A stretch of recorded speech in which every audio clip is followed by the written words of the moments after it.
Hello and welcome to the Etoft21sports Show for March 5th. How is everyone doing? My name is Eric. I'm the man behind Etoft21sports. Absolutely loaded episode for you today. My boy Wade from WadesBets is this week's special guest. He's going to share his baseball bet, one of the best baseball cappers there is on social media. Plus, Gino will have his horse racing bet of the day from Gulfstream Park. But before we get into all that, I'd like to say thank you to the sponsor of the show, Parlayplay. If you're not using Parlayplay, go to the App Store, download the Parlayplay app, use promo code NFL Betting Blitz for a 100% deposit match. Now let's shift our attention over to Gulfstream Park and see what Gino has cooking for us with our horse racing bet of the day. Time for this week's best bet. Now, the races are out for Gulfstream Park, but there are no morning lines right now. I'm going to give you a horse who I know should be a really nice price. This is the Grade 3 Hurricane Birdie Stakes on Saturday. It's race number 10 as we dive into the daily racing form, past performances at drf.com. I'm going to move to Libin, who is a filly who's cutting back now. You can notice her last 4 starts have been going long, a mile and 1/16. She was capable at a mile, but going a mile and 1/16 just seems like it was a little farther than what she really wants. And now she's going to make a big cutback to 6.5 furlongs here. She has speed, but I think now cutting back and the way she's drawn in this field towards the outside, she's the outside most of all the speeds. I'm expecting her to sit off a little bit because we know that Lady Rattler has speed, and her stablemate Spirit Wind feels like she's much faster on paper. So I think of the David Joseph trainees, you're going to see Spirit Wind showing speed with a couple others, and I think Libin could get a really nice trip in here cutting back. Tyler Connor is a very capable rider who's coming in to jump aboard, and I think he could have her just sitting off the pace a little bit. She could have a nice little punch on the cutback. That's race number 10 on Saturday at Gulfstream Park. Best of luck. Make sure to tune in each and every week here for all the best information in sports from Eric. I'll always have a best bet for racing for you. Good luck to everyone this week with all your plays. Make sure to give my boy Gino a follow at It's Me, Gino B on X. I am on his podcast every single week talking NBA, college basketball, NFL. So make sure to check that out. Now, without further ado, let's welcome this week's guest, one of the best college baseball cappers out there, my boy Wade from WadesBets. Wade, how you doing today, my man? Hey, how's it going, man? Glad to be here. Thanks for having me. Well, hey, man, first of all, we need to talk. Is that a Texas basketball in the background there, my friend? That is. Hook 'em horns, Big dude. Texas Dude. fan. Dude, Unfortunately, we bet against them today in baseball. I am still pissed because I had them at like 25-30-1 to win the national championship in football. Still pissed about that loss, but live and learn, my friend. Great to have you back. Wade was on back during the NFL season. If you're not following on X, you're really missing out because he is just cashing at college baseball. Before we jump into our takeaways and everything, I got to ask you, man, how did you start betting college baseball, and what are the 3, 4, 5 things you look at the most there when you bet it? Well, I'd say just with how well MLB went the last few years for me, we profited over 150 units in Major League Baseball last year. So it came around the last year towards right before the College World Series started. We started dabbling in some of the playoff bets. It was a little tighter back then, obviously, because you've got a lot of conference games. But no, we just love baseball, man. We like to research it. I can look at baseball stats all day long. College baseball betting is not for the faint of heart, though. It'll give you a heart attack almost every day. You've got teams that come back, they score late inning runs. You've got early runs. You've got bullpens that blow games. It seems that college kids, once they get into a tight moment, they can't get out of it. As my boy David says, comes on here a lot like you do, fuck them kids. Yeah, man, that's the thing. Betting on college kids, but we have been lucky with college baseball this year. I won't say it's all just because of my research. I mean, we try to really find edges in these games. I'd say some of the things that we really look to is obviously home and away. If teams are at home and they're going on their first road game, it's almost something you want to pass on just so you can see how they perform on the road. They're college kids, and even if they're a great team, they may not perform on the road. We love to just look at hitting stats. There's a lot of good hitting teams in college baseball, but some of these teams have 6, 7, 8 guys that are all hitting over 300. Some of these teams have 3 or 4 guys that are hitting over 400. And if you're playing a team like that, they just keep coming. You can't put them away. They will score on you eventually.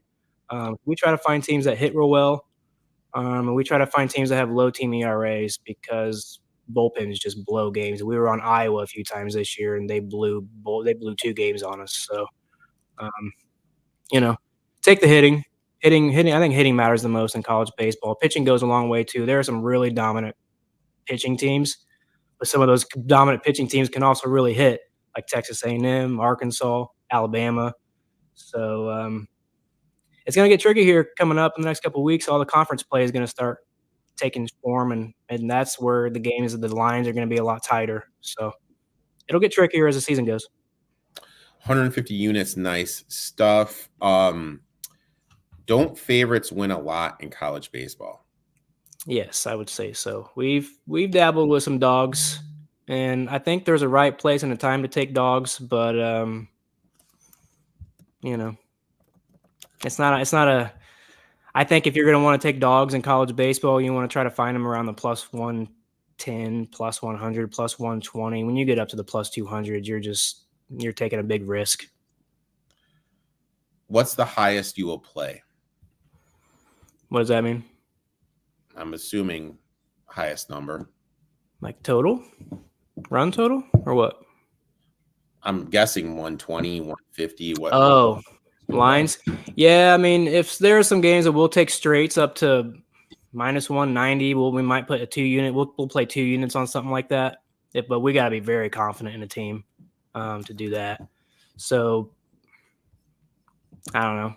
Minus 140, minus 150, we think are fine for straights, but most of the time we're pairing a minus 190 and minus 200 together, or a couple minus 300s together. So we do a lot of 2 legs. We might do 1 3-leg a day. We'll do a couple straights. Like today, we were on Texas A&M at minus 110. Got that early last night. They moved up to like minus 125 by today. So, Sports Facts was asking. You're right. Highest money line. Yep. Now, we're on the takeaway part of the show. Wade, my man, what is a takeaway from the weekend? My takeaway is going to kind of come off of my my future picks. I took some futures before the season started based off of last year and some of the projections I had figured some of these teams would do. Came out very impressed with TCU and Texas A&M. They both came out undefeated through the first 2 weekends of baseball. TCU has started off 12-0, and they've been really impressive doing it. They've swept Florida Gulf Coast. They've swept a ranked UCLA team. They beat a very good Texas State team. And then this last weekend, they beat Arizona State, and then they beat USC twice, which a lot of people are high on USC this year, which I'm not sure why. They're not very good so far. But man, TCU has been raking the ball. They're 13th in the country in batting average. They're 3rd in the country in hits. So I'm pretty happy with one of our future selections with the way they've been playing, and they haven't been pitching very well either, and they're still finding ways to win games. So a team like that, how you're talking this team to me, I would kind of be interested on TCU. And I mean, we're going to talk about futures in a little bit, and you gave me some futures that you liked. Why not TCU? Yeah, they're tough. They don't have that. I just don't think when you get down to playoff time, you got to have elite pitching. And I don't think their pitching's as elite as some of these other teams that you'll find. Wake Forest, Arkansas has the best pitching right now in college baseball. Texas A&M is right there too. So TCU's got to get their pitching together. I didn't look this stat up, but I'm pretty sure their team ERA is somewhere around 4 or 5. So that's not very good when some of these other teams have under 2. So, my takeaway, and man, I don't mean to sound bitter. And look, don't hate me because I know you're in the great state of Indiana, my friend. But don't hate me for what I'm going to say. Zach Edey isn't going to do anything in the NBA. Yes, I know he's the defending Wooden Award winner. Is he going to win it again? Yes, probably. But this kid isn't going to be anything in the NBA. In fact, he's probably going to struggle to make a team. He'll be an end of the bench type of guy. All he does is plant himself in the paint. Never. This kid literally never gets called for 3 seconds at all. And now he's going to be going into the league next year playing against guys that are 7 foot, not playing like a 6'7", 6'8" guy, guys that are just as strong as him. He's not going to be able to do what he's able to do at the college level. Now, what is NBA basketball? NBA basketball is all pick and roll. Yep. Guess what one of the worst teams in college basketball is defending the pick and roll? Purdue. They can't defend the pick and roll. So you're telling me that Edey, who's struggling to defend the pick and roll at the collegiate level against guards that aren't even going to sniff foreign ball, overseas ball, he's going to be able to do that in the league? There is no way. No. He doesn't have the post moves. He doesn't have any jump shot. He can't take people off the dribble. This guy, you know who this guy is going to be in the NBA, and everyone's going to have to Google this. He is going to be Chuck Nevitt, who is a 7'5" guy who is notorious for being on teams at the end of the bench and never getting in. That's who Zach Edey is going to be on the next level. And I'm sorry, man. I know you're an Indiana boy, and I'm sorry, my friend. Listen, I grew up in an Indiana household. My dad's obsessed with Bobby Knight, so I grew up hating Purdue, and I will always hate them. So I always root against them, and I don't think they're. I don't think they're a very good team. I know they're ranked high. I've never been sold on them. They're not going to go far in the tournament. Edey's dominant in college because guys just can't guard him. But yeah, like you're saying, in the NBA, there's no place for him. He would have went out last year if there was, and I know he came back to try to get his stamina up because he couldn't play for enough of a run. I don't know where that's at now because I'm not paying that much attention to him, but he sucks. Either way, your analysis is spot on. I don't have anything to disagree with that. Oh, Austin Prairie getting it done. Nice. They started to go to OT right when we started. I do not play golf, my friend. Maybe Wade does.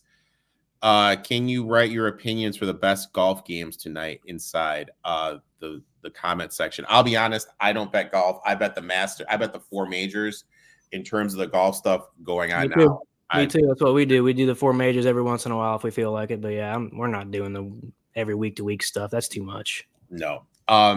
Maybe because I'll be honest, right now I got college, I got NBA, I got the NFL draft coming on. So I can't stretch myself too thin. So I'm sorry about that.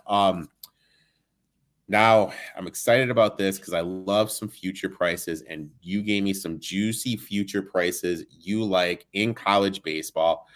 What are you looking at, my friend?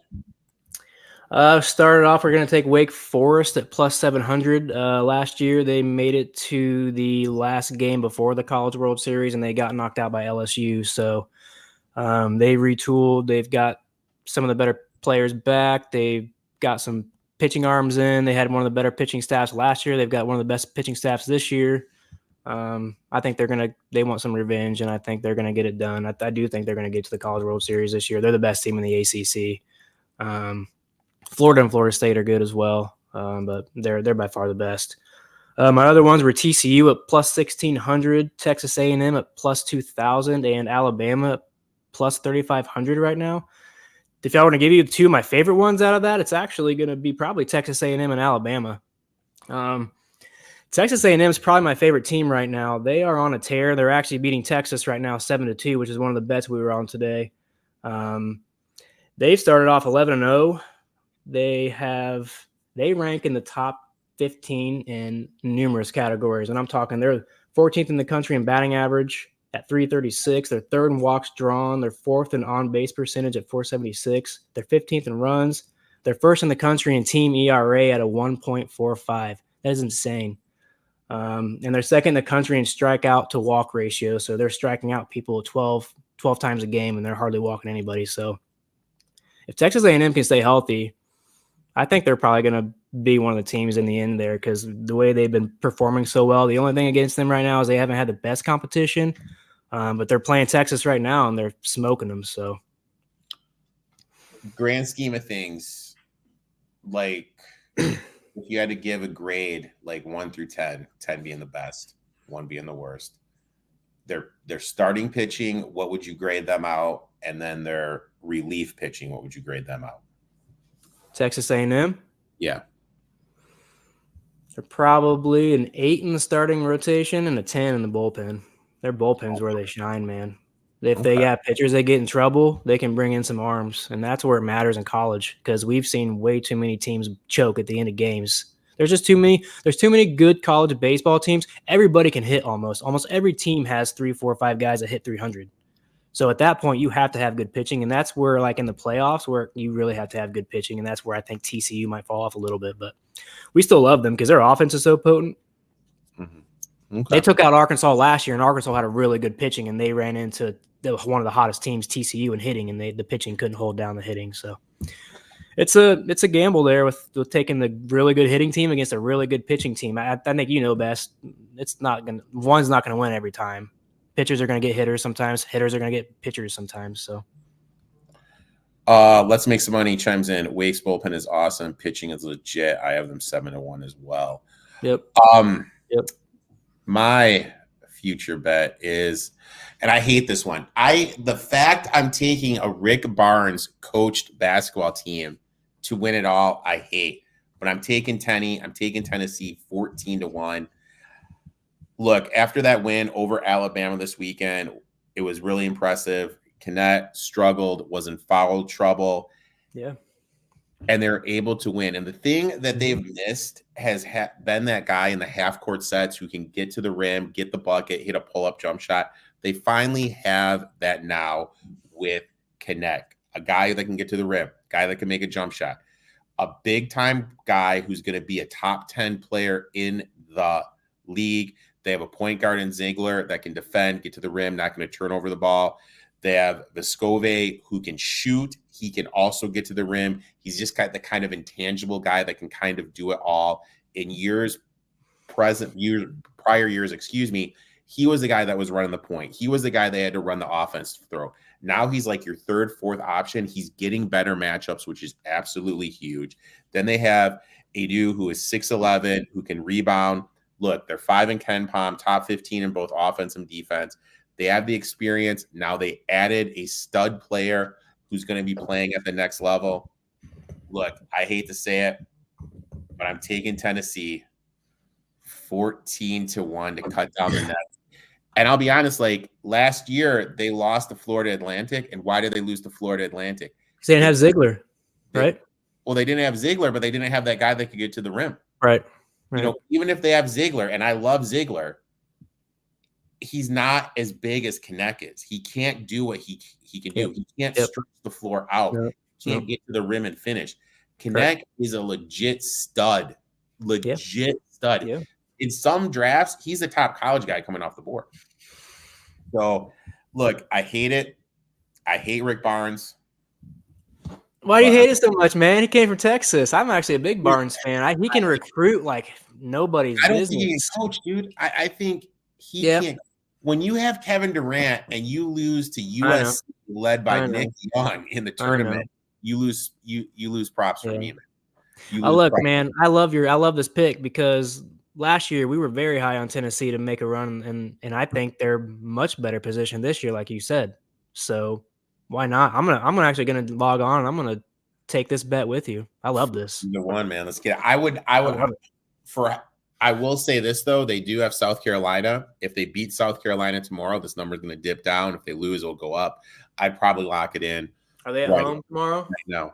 No, they're on the road at South Carolina. Do you think they have a chance to lose? I do think they have a chance to lose. But so maybe this could go up. But the thing is this is like when I bet college, I'm a big regression guy, shot regression guy. And South Carolina, they're due for some shot regression. Okay. So it's very possible they could lose us on this, but it's a great spot. Tennessee coming off that big win against Alabama. They have Kentucky on deck. Excuse me. So I'm not betting this game. I'm completely staying away with it because I think it could go either way. I think it's a coin flip game. Where did you get plus 1,400 at? Lovely Bet Rivers. I'm checking a few books right now to see what I can get. I'm in Illinois, and I made a little cameo on the Bet Rivers app today. Put a little investment down in that bad boy. Every other book I looked at had 12-1 on that. Rivers 14-1. Yeah, I'm looking at DraftKings right now. It's 1,200. This is why it's important to shop around, though. For sure. I'll use this. I love this Southern Miss basketball team. Really? I like Southern Miss a lot, and they've been banged up. I think that the Sun Belt is completely wide open. And one book had them at 50-1. Another book had them at 35-1. Another book had them at 25-1. You guys have to shop around when you play these. That's why an app like BetStamp, I love BetStamp. I use BetStamp to find the best lines that there is. You can just kind of plug it in. So do we. We use BetStamp as well. Fully endorsed on this stream, I guess. Fully endorsed BetStamp. Now we have reached the part of the show we're going to be doing some betting. I absolutely love this part. I have never really bet college baseball, so I'm really interested to see what you have to say about that. What is your first college baseball bet, my friend? Yeah, man. I'm actually pulling up DraftKings right now because I want to see. I think some lines may be out for tomorrow just so I can give more of an accurate number here. We got lines out. Now, let me ask you this. Does BetStamp have college baseball in it? No, I have to make my own category, which sucks because I've got to manually do everything, but that's all right. It's not that mainstream. Maybe in a couple years, if more people get into it, they'll start adding that stuff. But yeah, so I was a little off on one of my lines. I was trying to predict lines when I gave Erik these plays today because most college baseball lines, if you guys don't know, don't really come out until, I don't know, sometime between 9:30, 10, 11 o'clock at night and the night before. So I had to look ahead and figure out matchups and see who I liked because it's really hard. Most of these teams are all minus 200 favorites, minus 300 favorites. So, but my first pick I went with was Florida. I'm looking for them right now. I still don't see their game on here. I could be missing it. There it is. Man, I was way off. Wow. So I said Florida would be a minus 120 or better, and I projected them to be between minus 140 and minus 180 just because they're playing UCF. UCF, I think they've lost one game this season, and they have a better batting average. They have one of the best batting averages in the country. But Florida right now is a minus 375 favorite at home. So I was double off if I went up to 180. So if you're taking Florida tomorrow, which I might, I really like this matchup, I would pair it with I'll probably find a team that I like around minus 190 and put them together. It'll bring it down to maybe a plus money play or minus 110 or something. But what about, and you won't do the minus 1.5 though? It's tricky. UCF has one of the best batting averages. They can score, and they actually have a better team ERA than Florida. So Florida crushes UCF on every category. Like they have 25 home runs, UCF's 9. But UCF has a better batting average. They have a better on-base percentage, and they have a better team average or team ERA. So I think they can keep it close. And either teams blow teams out, or they can keep it close. 1-run game, 2-run games. We just don't take a lot of run lines because it's just too finicky. You're got to trust bullpens to hold games tight, or to hold and not allow teams to run. And I don't know. We like Florida here. They are putting a starter out there that has a 15 ERA. It's kind of ugly, but they don't really have tough matchup coming up this weekend. They're playing St. Mary's. They're not very good. They're 8-4, but they're not really comparative to Florida. So Florida doesn't have like a big matchup coming up this week. Like they're for playing like Florida State or something like they just did. They would be saving all of their arms today for the weekend. But I think they might put out some of their better arms to try to win this game, just to add another win. So I trust their bullpen to get this done. They're going to hit tomorrow. So Bobby Thomas chimes in. What about CMU versus Oral Roberts? I don't know. I'm not touching Oral Roberts at that minus 180 line because Oral Roberts has not been very good this year. They went to they surprised everybody, went to the College World Series last year, and they have not started off very hot this year. We looked at their line this morning against Central Michigan. It was a thought. We researched both teams. We researched the game, but not at that price. Not the way they're playing. That should have been more of a minus 120, minus 130 line. They are not a minus 180 favorite right now. I don't think the value's there. My first bet, and I'm going to say this. They're at 5.5 right now in the market. Their starting point guard is out. So I do think this line is going to move up a little bit, but I'm going to be on Marquette tomorrow plus the points. Mind-blowing stat of the day, my friend. Last 10 years, do you care to guess what UConn is on the road straight up against ranked opponents? 3-10. 0-21. What? 0-21. I don't believe you. I need some resources on this. That is insane. Hey man, I can give you you know what, dude? After this is over, I will screen share you my database and I will show crazy. You 0-21 the last 10 years against ranked opponents on the road. Shaka Smart as a dog, one of the best in the country, 64% against the number. Marquette, home dog, he's 75% against the number. Off a loss at Marquette, he's 68.8% against the number. At home, in general, favorite or dog, 59.5%. As I mentioned before, I really believe in shooting aggression. I believe it's coming for UConn. Last 10 games, they're shooting 52% from the floor, 38% from three, both up from their season average. I expect them to drift back to the norm. For the season, okay, UConn shoots worse from three on the road and scores less points per game. You take out Georgetown and DePaul from the equation, who are just two god-awful teams. They are scoring 7 points less per game on the road, shooting 5 percentage points less from the floor and from three. I feel like this number is inflated because of Marquette losing to Creighton the weekend before, and UConn's blowout game from Seton Hall. Senior night at Marquette. Look, I'm going to be on Marquette here plus the points. I would wait, though, because I think this number is going to get a little bit better in the morning. If I can get a 6, I'm going to take it, and I think we will get a 6. But, yeah, I'm on Marquette plus the points. That's great analysis. I love that. So that was covering the spread or just winning outright on the road? No, I'm taking them covering the spread. I mean, I'm also going to put a sprinkle on the money line. You have to. Sure. But I'm going to take them plus the spread and everything. Very nice. Just because, I feel, how can I word this? I don't think UConn's anywhere near as good as they were last year. I really feel they don't have, miss the Jackson. I love Jackson, the wing, what he was able to do, defend. I know he doesn't do any more on the offensive end, but just that wing defender they don't have. I think they'll struggle against some guard play. And the game's called a little tighter. I think this team is going to struggle. My bold prediction a couple weeks ago was they weren't going to make it past the third round. So we'll see. Next bet, going down to the Sunshine State again, my friend. Give it to me. Can't see it, can you? No, I can't. It's blurry. I don't know how to make it better. Texas A&M's up 9-2 going into the 8th inning. We might sweep this board tonight, boys. We're looking at a 5-0 run in college baseball tonight. We need DBU to finish Baylor off here. There you go. So we're going to go back to Florida, and we're taking Florida State. Now, they've got a tough matchup tomorrow, we think.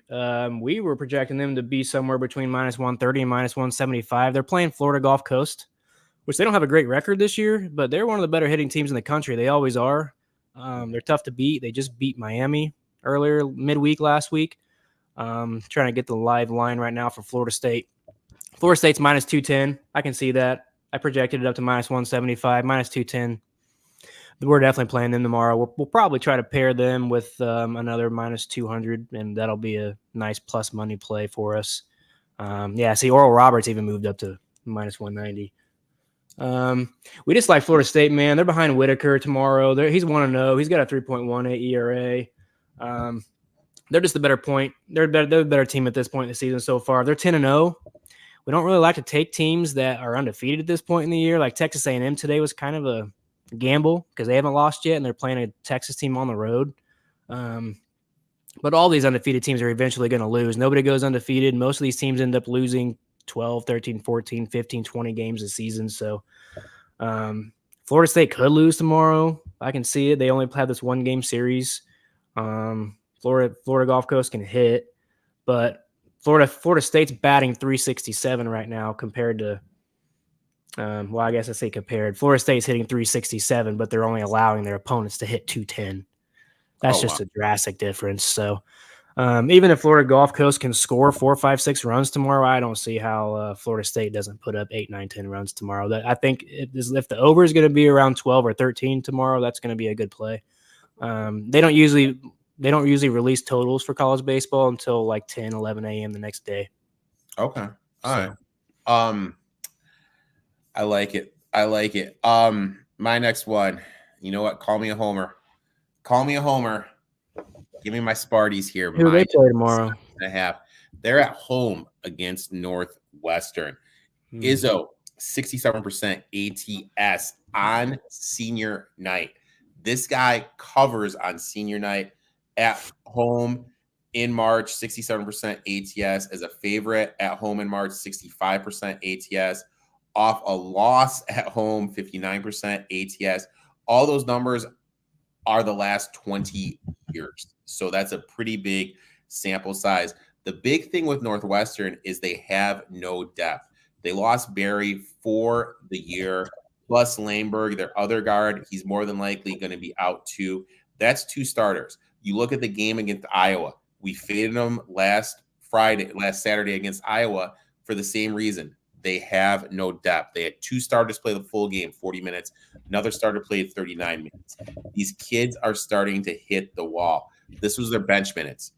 Hunger, 13. Preston, 10. Clayton, 12. Look, you just can't rely on your starters so much. You need to have some depth, especially with the physical brand of ball that Michigan State is going to play. Plus, they're going to look to get out and run a little bit. I know Northwestern won last time, but that was what I call a schedule loss. I talk about this before. When the schedule comes out and you kind of look, when you have like tough game, travel on a short rest to Evanston, Illinois to play, you can kind of see it coming. Also, Barry went off that game. No Barry. Izzo is finally starting to realize I need to play Xavier Booker. This kid is a nightmare matchup, a big that can stretch the floor, hit the 3. 7 points, was a +7 against Ohio State. Against Purdue, 11 points, +14 against Purdue. I expect him to play more as the season gets into March. This kid is the professional prospect that Michigan State has. He's starting to grow into his body. I like him a lot. 3-game losing streak for Michigan State. Absolutely must win. They need to lock up their tournament spot. Give me Michigan State here. Look, I got it at -7.5. I'm looking at it right now. There's 8 in the market. I'd also play the 8. Cool Kev chimes in. Cool Kev, what is up, my friend? Wade, where are you going next, my friend? Well, I want to say I do like that. You're always pulling out these statistics that I don't think most people are going to be researching, like Izzo on senior night. Like who's sitting around thinking about this is Michigan State senior night? I love it, man. That's some of the stuff you need to deep dive into. I mean, like he wants to put these kids off with a win, and yeah, it's just something he does. I don't think he hasn't lost one in the last hasn't covered in the last couple of years. So hopefully they can get it done for us tomorrow. Yep. Where you going? We're going to go to our last play is going to be South Alabama. Going to the Jaguars, dude. I love it, man. Absolutely. They we love them this year, man. We're pretty high on them. We've hit 2 bets with them this year so far. They are 10-2. They're off to a great start. Their pitching team, their pitching is where their bread and butter is. They're only hitting about 270 as a team, but they can score runs. So it's not that their average isn't very good, but they're putting up runs. So they're just hitting home runs, doubles, triples. They're just not putting a lot of hits together overall. But their team ERA is at a 3.3. It's one of the better ones. We trust their bullpen, especially if their starter gets in trouble tomorrow. They're playing New Orleans. They're 7-4, but they're a lower tier team. Their ERA is around a 7, so we see South Alabama is going to put some runs on them early, and I think they're going to probably put some runs on them late. New Orleans really struggles in the bullpen. I think that's where most of their ERA comes from. Their ERA on their bullpen is over 9 right now. So we're just going to take South Alabama home and not really deep dive into this one too much, because sometimes in college baseball we've passed on some games once we deep dive and do too much research, and then we scare ourselves off a play because of one thing or another. So this is one of those games that we're just going to look at and take. We expected this to be a closer line just because of New Orleans' record. I did expect it to be between -140 and -190. And looking at it right now, it is, I thought it was -210. That's Alabama, not South Alabama. Alabama's got a good number tomorrow, -238. They play a really good Troy team tomorrow. But Alabama should crush Troy, and they're only -238. So if you guys want to play Alabama tomorrow, feel free to throw them in a pairing parlay. South Alabama's -200. I thought they'd be -190, so I was almost on point with that one. I think South Alabama's going to win this game, so you could put South Alabama and Alabama in a parlay together. That might be one of our plays tomorrow. Parlay of the Bamas. Yep. I hate the Lakers 99. Wade, you keep saying we. Who's we? Do you work with? I always just refer to we as me, man. Okay. We. All right. People on our side. Now I've got a group in Discord where I kind of bounce. We chatter about sports talk, but college baseball is really my thing. So I say we to try to make it feel a little bit bigger, so people don't think it's just, I don't know, maybe it's just not just me out there doing it myself. It's a lot. I'll say college baseball might be the worst sport to research. I've even got people DMing me now asking me how I research this stuff. It takes me hours. If I'm on any other sport, college basketball, NBA, MLB, NFL, I'm using outlier.bet to find my props and plays. With college baseball, there's hardly any data out there. You've got to go to each team's website to get the statistics. Most teams put out game notes so you can see somebody's written a 40-page thing on the matchup coming up. So you kind of look at that. There's D1baseball.com that has some stuff, but some of their statistics are like a week behind being updated. So if you want to be up to date on the team statistics, you got to go to every single team's website. So if you can imagine, I've got like 1 million web pages pulled up every single day, just searching through teams, and it's a lot. My next bet and last bet, I'm getting dirty, and this is where I need to get that Christina Aguilera sound bit dirty pulled up. I'm going down south. Give me UCF plus 8.5 against Houston. Got a ton of stats here. Ranked road teams last 20 years, 48% against the number. Last 5 years, that dips down to 45. Last 3 years, 44.3. Road teams that are favorites. Last 20, 48.3% against the number. Last 5, 44.6. Last 3, 44.4.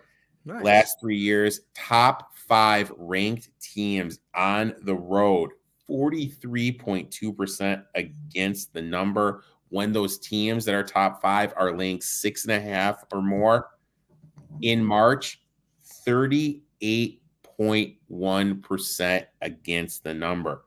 Last 20 years in the Big 12, road favorites have the lowest ROI point, 46.6% ATS. This year in the Big 12, road favorites are 40.5%. Houston on the season, 2-7 this year on the road, ATS in Big 12 play. Houston can defend. They're great on defense. They can check. But do we trust their offense? Houston for the year, outside the top 235 in field goal percentage, outside the top 135 in three-point shooting. In the last 3 games, are shooting 5 percentage points better from the floor and three-point land, and are coming off their best shooting day of the season. They shot 57% ATS, 57% on the floor against Oklahoma, 53% from three-point land. Shooting regression is coming for the Cougars. Senior night for UCF. Houston also has Kansas on deck for their senior night. I like the spot, a little bit of a look ahead. Also, I like the situation, the stats. Give me the UCF plus 8.5 tomorrow night. Again, I'm riding that with you. You just sold me. You just sold me. I don't know if anybody else listened to that and you're not sold. I don't know what you're doing. Let's get it. And Wade. especially if you got Houston looking forward to Kansas. This is absolutely a letdown spot. They may win, but to cover 8.5, that's a lot. That's a lot of points, especially when you look at their offense. I mean, Yeah. I just don't like their offense. Mm-hmm. Their defense is absolutely spectacular. Defense is legit. Plus, they're coming off a night where they shot 57% from three. Yeah, that's not sustainable. They're definitely going to come back down from that. They're going to struggle. Wade, I like UCF, man. Dude, they beat Kansas at home. Yeah. They also upset someone else at home too. I forgot. Solid. Wade, I'd like to thank you for coming on, sharing your college baseball bets. Why don't you tell everyone where they can find you on social media, my friend? Yeah, you guys can find me on X. That's really where I do most of my main stuff. I'm on TikTok and Instagram too, but I only post to there when I make graphics for the day, like with my picks of the days or something. So you can find me on X at WadesBets. I've got a Discord. I've got a free Discord where we've got a lot of members. It's been growing every day. College baseball has really blown up for us. People are really getting into it. I've got a VIP service that goes through that Discord on WAP. So anybody wants to join, we have a 3-day trial. It's free, and then 15 or 40% discount on the first month. So it brings it down to $15 a month. We're only $25 a month, and most of our members are making that back within the first few days, or at least the whole month. They're definitely profiting that. So no, I mean, we never really push our services too much to anybody. If people want to come join us, we love it. We love everybody in our free membership area. We do giveaways. We give a free month away every month. We give back to our VIP members. So we're trying to build a big community there. So I like it. Make sure to give them a follow. We will be back next week with my boy from Cali, Johnny Tahoe, on Instagram. Make sure to check that out. Let's make some money. Let's cash some tickets. Until next week, boys and girls.